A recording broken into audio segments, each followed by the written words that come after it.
Hello everybody, how's it going? I was this close to not streaming and the stars aligned. I was making a cup of coffee actually to go and sit outside and do some journaling in this, my journal, which I love.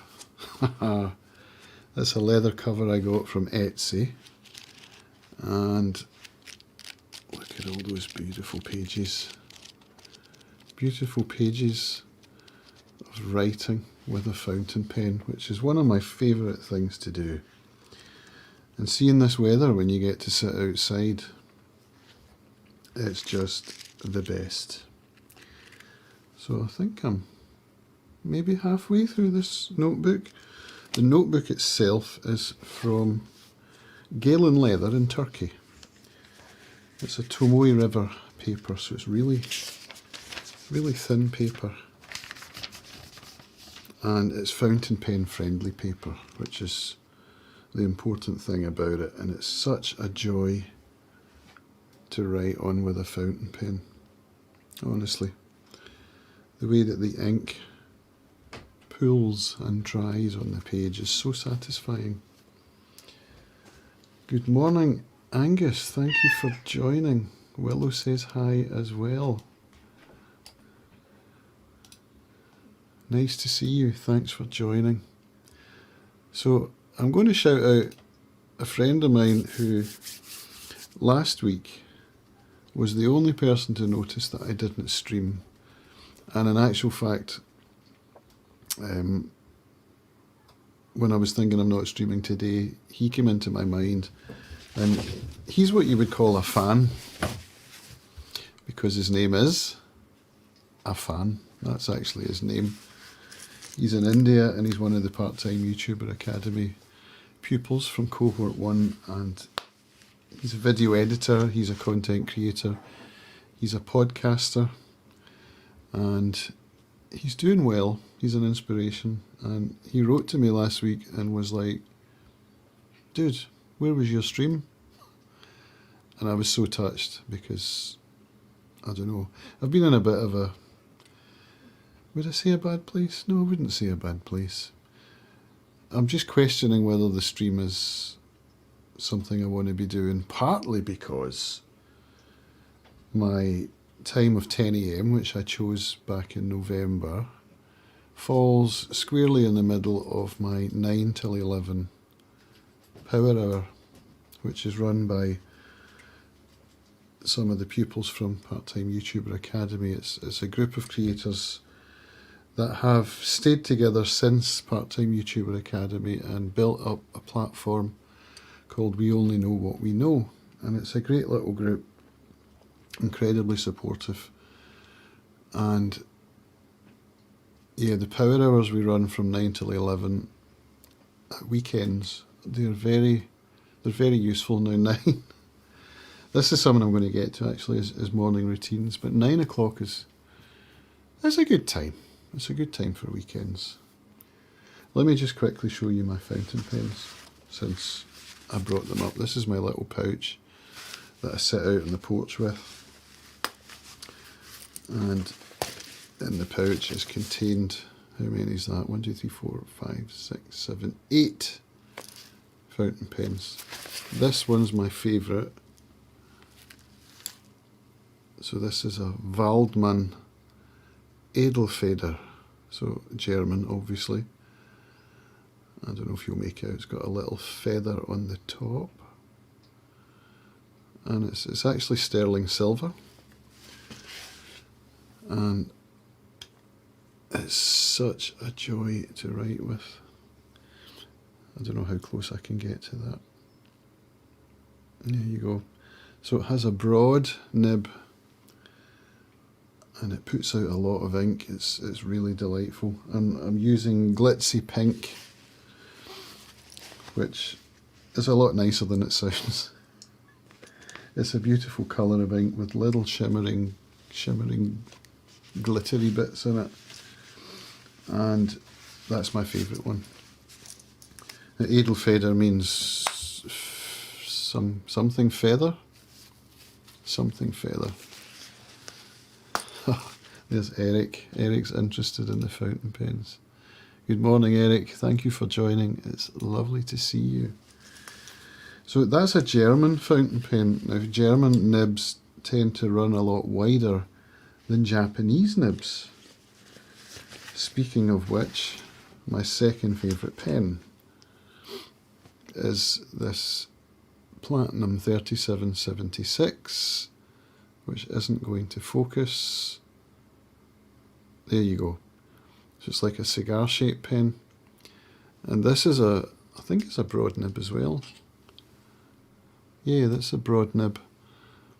But it's much less broad than the German nib. I feel like I need one of these Sony ZV-1 cameras that does the product thing. Is this a good reason to buy a new camera? So this one has Diamine Bilberry ink. Beautiful, beautiful pen. So that's my fountain pen. So what I've been doing this week a lot is sitting out on the porch and writing journal entries and taking notes from a book that I'm reading called The Courage to be Disliked, which I would actually like to do a review of. It's a fantastic book. It ties in nicely to my niche. It ties in nicely with another book which I've just finished this morning by Russell Brand called Recovery, Freedom from Addictions. And that was a fantastic book. So having those two books reading in tandem, it's amazing how I'm seeing, cup of coffee. There's definite connections between the two philosophies. In fact, I'd go as far as to say that they're one philosophy. It's just different takes coming in from different sides to the different philosophies, So it's something I've never done before, is review books on YouTube. And I watch some channels who do it. Check out Bhav Sharma, if you're interested in supporting a friend of mine from Part-Time YouTuber Academy. She's been doing book reviews on mainly kind of self-help / productivity. For example, did she do Atomic Habits? Yeah, here's Angus commenting on Courage to be Disliked. It's a very different style, but surprisingly works well. Yeah, it's a bit kind of convoluted. The style of this book is given in a conversational way. So there's a youth and a philosopher, and the youth asks questions of the philosopher, and the philosopher philosophises. And it's a very clever way of delivering the content, which might not work because I think in other instances where there is a contrived delivery method like that, for example, what's it called? It's a book that we're reading right now for book club, and We Only Know What We Know, recommended by Ali Abdal during PTYA. Why can I not remember the name of it? No. This is what you call a mind fart, I think. What's the quickest way of finding it? It's a book I've read. Michael Gerber. Michael Gerber. What did Michael Gerber write, Angus? Oh God, it was nearly there. Michael E. Gerber, to put his initial in. That was, anyway, it's entrepreneur, no. It was delivered in a style where there was an entrepreneur teaching a business owner how to systematise the business. There it is, Angus is on it. E-Myth Revisited. Thank you, Angus. And I didn't think that style worked in that book. So that's something I'm going to be talking about in our book club meeting next Friday, because we do meet on the last Friday of every month. But Courage to be Disliked, I'm enjoying it a lot. The freedom from recovery, freedom from addiction by Russell Brand was phenomenal. It's basically all about the 12 steps of AA, and I'm a big fan of the 12 steps of AA because that's how I got sober. But another book that I read this week, is it handy? My wife is up, so the cats are going to be going for their breakfast. I think she's letting them out the window and in the front door so that she doesn't disturb me. Isn't that sweet? So where is my other book? Is it handy?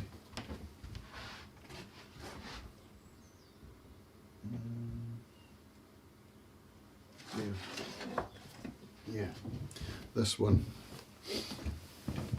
So I read this. I started reading this one in January, I think.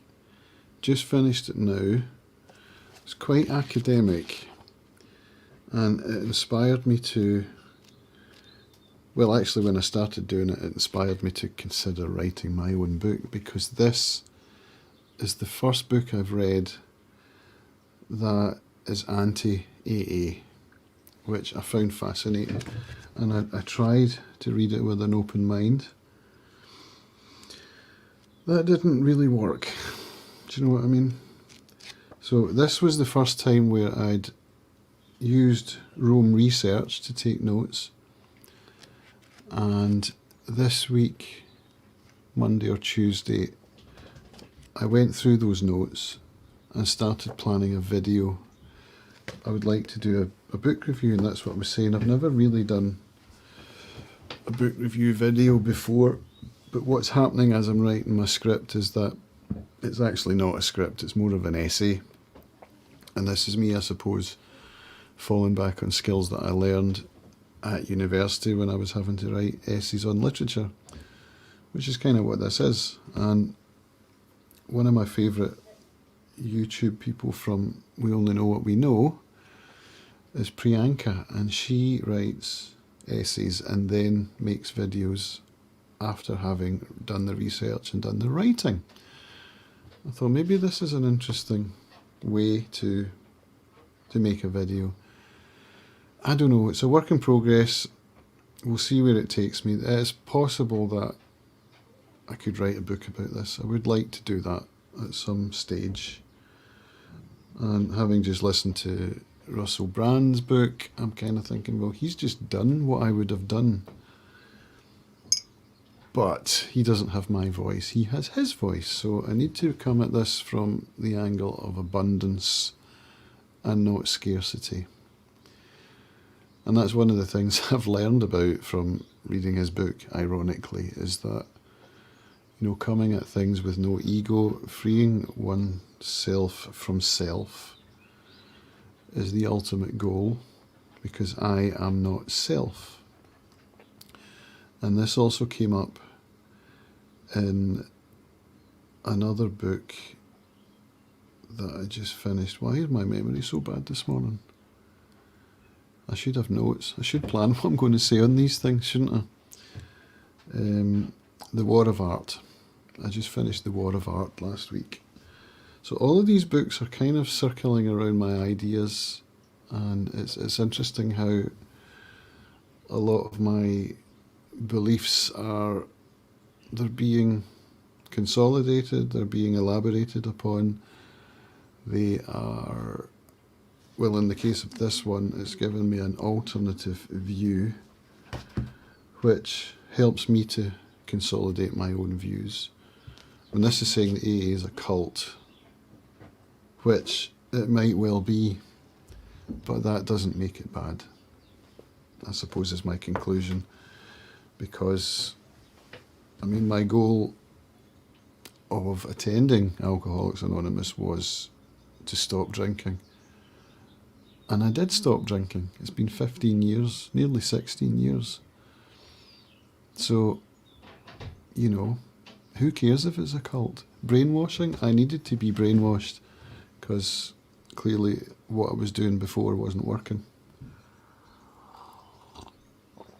But I don't want to write an academic paper or a book. I want to... All this to say, I've got a lot of content ideas and they're all swirling around in my head. I'm not quite sure how to do a book review video, but I suppose the only way to do it is just to do it, isn't it? The only way out is through and all of that. So, yeah, I just need to do the thing.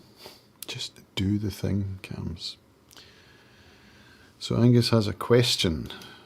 Does the book suggest an alternative, or does it just critique AA? No, it basically just critiques AA. I think that's the whole purpose of the book.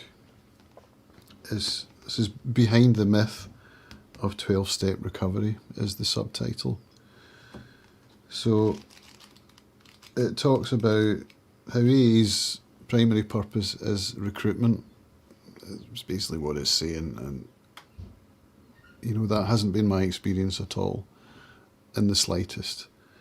It would be interesting to do a back-to-back or a comparison of this with Russell Brand's book, because the way Russell Brand explains how the program works for him is exactly how it works for me, except that he's actually walking the walk far better than I was. I'm actually walking the walk a lot better now since I started making content, and I've been attending meetings again this week, which is great. You know, I should do that more. I'm not sponsoring anyone. Russell is. He talks about that, and he's building an empire of content. He's got fame to help him to bootstrap whatever content he puts out. He has an audience already. But that shouldn't be a barrier to my creating more content, should it? Because my purpose here, my purpose in creating the content needs to come from a place of love, not a place of, I want to build an audience. It's like looking for love rather than just being the person that you are, the best version of yourself that you can be, and attracting the love. You see what I'm saying? So I just need to get rid of fear and ego. Simple, right? I just need to get rid of those things and make content with love, and it'll go where it goes. I enjoy making the content. I always said November time, when I started making content around recovery, that if one person saw my content and got sober, then it would be worth my while. And that happened last week. Somebody got in touch, somebody local, I don't know if he'd seen my content or if his mum had seen my content, it doesn't really matter. But he reached out and I took him to a meeting, and then another meeting and another meeting. So it got me back to meetings, because I hadn't been attending at all. And I'd been telling myself, well, I don't like Zoom meetings, I'd much rather be in person. But, you know, I wasn't going to the in-person meetings before lockdown either. So, you know, there's that. But now I'm back at meetings because somebody had found my content and asked if I could take him to a meeting, and I did, and it was, you know, amazing, right? It's actually working. If I can do that more and, you know, get rid of this idea in my head that I need to build an audience, I want the numbers to go up. I mean, I do, obviously, I do, because I need to earn money, and my wife is really struggling right now with work, as she has been for years and years and years. And I want to set her free, and, you know, the family situation is okay right now. So, yeah, I do need to earn. I don't want to go out and get a 9-to-5 job, because I don't know if I could do that now. I mean, the post office nearly, it wasn't good for me. In fact, I shared about that in my last AA meeting, interestingly.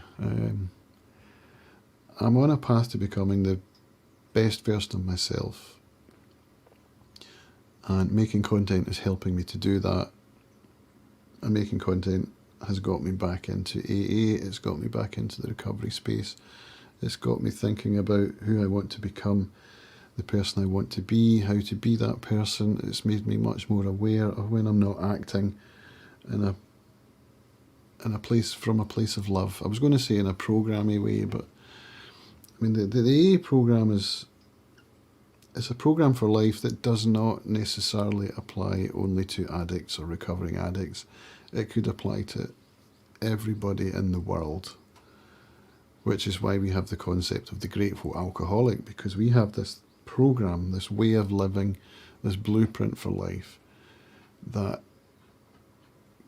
can help us to live a better life, to be better people, to be best versions of ourselves. But it's not exclusive. That's not an exclusive goal of addicts or recovering addicts. I think everybody would do well to be considering things that would help them to be the best versions of themselves and to bring humanity together in a global love fest instead of ego and everyone out for themselves, etc., etc. So yeah, that's my Sunday morning take. So I did say I was going to talk about morning routines. Since the clock's changed, I mean, I think maybe I went through 2 weeks of getting up at 7. Clock's changed, that moved to 8. My natural wake-up time now seems to be 8:30 without an alarm. And I'm not sure whether to accept that, because what's happening at weekends now is that if I do walk the dogs, well, no, I will walk the dogs, but when I walk the dogs, it's usually 8:30, 9, which, you know, basically destroys the 9 till 11 power hours. Then I get back and, you know, chores and life. It's interesting, yeah. Having to go to the supermarket, having to clean the kitchen, etc., etc. They get in the way of my plans, and my plans seem vitally important. I've got to get through this and do that and all the things. And it takes my eye off the prize, which is being the best version of myself, which is to be a loving husband and a loving father. So it's quite interesting, really. My morning routines, I think getting up at 7 is something I should go back to. Walk the dogs 7 till 8, journal 8 till 9, coffee, meditation, and feel like I'm ready for the day. It would be a good way to do it. Why am I not doing it? I don't know. I don't like getting up on an alarm. My Fitbit still vibrates on my wrist at 7. I just tap it and it's off. I go back to sleep. So then what's the point? Well, because there's friction on how to turn it off, because it's a bit of a hassle. So I keep it on. But I don't commit to getting up. And especially now, the way the sunlight is in the mornings, 7 a.m. is an awesome time to be up. Absolutely amazing when the sunlight, it's beautiful. So I think maybe right here, right now, I'll commit to a week of getting up at 7. I think it would be good for me. So I'm doing it here. I'm going to get up at 7.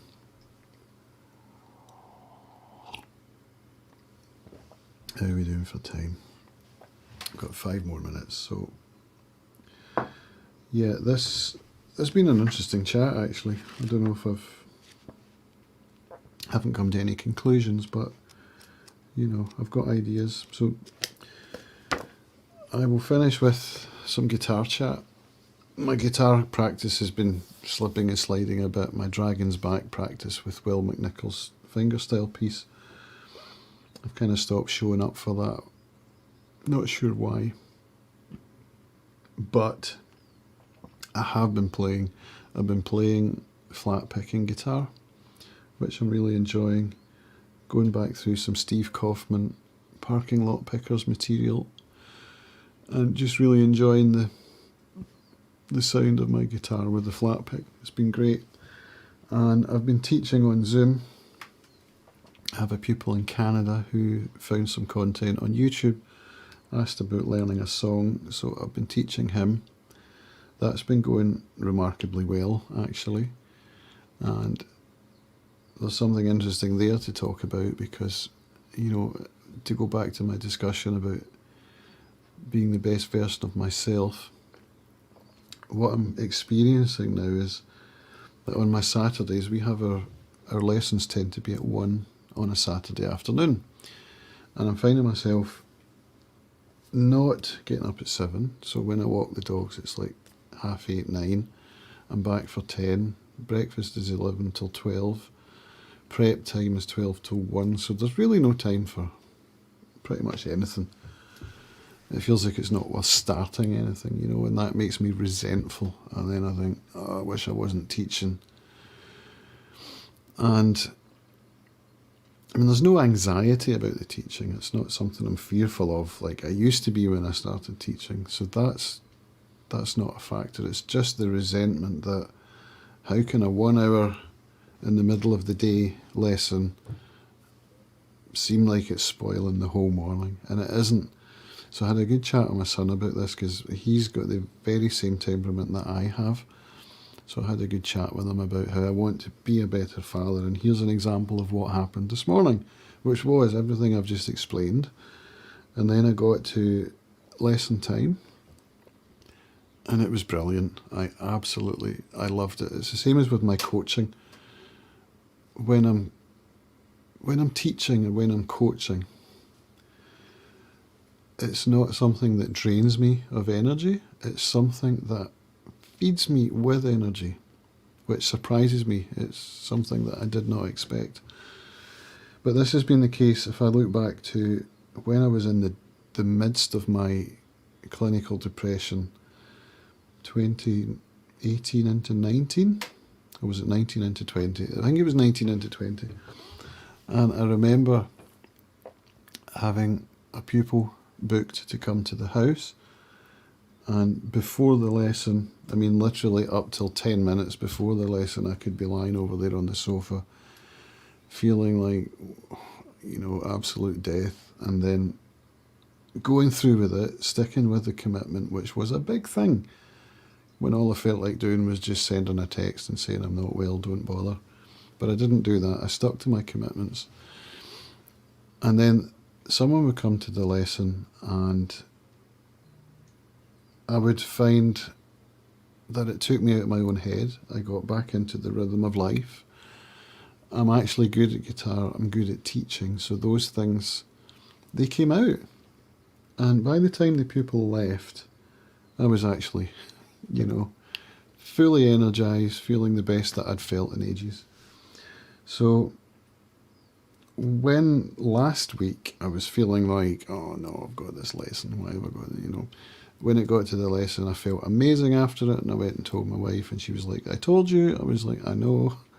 So now I'm kind of telling myself in the mornings that this is something that is going to be really good for you, and the person that you're teaching is getting a lot out of it, and that in itself is, you know, that's a good thing. So yeah, I think what I'm trying to say is that I am my own worst enemy, and I've got to do these little talks. I've got to have a word with myself, is how I put it when I was talking to my son yesterday. I told him, so I had a word with myself, and I told myself, this is a good thing. You like this energizes you, so just, you know, shut up. And here's a fellow musician, Mike. Nice to see you, Mike. The Myers-Briggs personality types. Yes, Mike, I have done that. I am an INFJ. So make of that what you will. I do have the long form report on the INFJ personality type, and I haven't read it. It's like 160 pages or something. I will I will read it sometime because I'm sure it'll be interesting. But yeah, so there we go. That's half an hour of chit chat. How do I do that when I don't feel like it going in? I don't know.